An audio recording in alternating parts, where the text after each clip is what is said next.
ரசம் ready. வீட்டில் எல்லாருக்கும் தடிமன் ரசம் செய்ய போகிறேன். வெங்காயம், உள்ளியும் ரசப்பொடியும் அரைச்சி வச்சுருக்கிறேன். ரச பவுடர் வந்து மல்லி, மிளகு, சீரகம், காஞ்ச மிளகாய் எல்லாம் போட்டு அரைச்சது. அதோட உள்ளியையும் போட்டு அரைச்சிடலாம். இப்போ கொஞ்சம் சால்ட் போடுவோம். இப்போ இதுக்குள்ளே சுடு தண்ணி விடுவோம். இது அவியட்டும். இங்கால புளி கரைச்சி வச்சுருக்கிறேன். டமரின் ரசம் அவிஞ்சிட்டுது. இதுக்குள்ளே கருவேப்பிலையே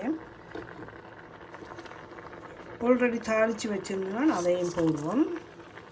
அதோட டமரின் புளிக்கரிசலையும் விடுவோம். ஒருக்கா கொதிக்கட்டும். கொதிச்சுட்டு ரசம் ரெடி.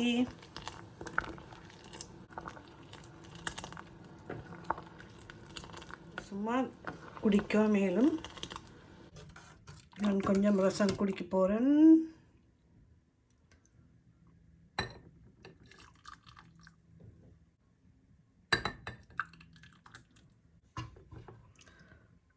ரசம் ரெடி. சோறுடையும் சாப்பிடலாம். ரசம், எங்களோட குளியல் சாப்பாடு, மிக்ஸ்ட் டின்னர்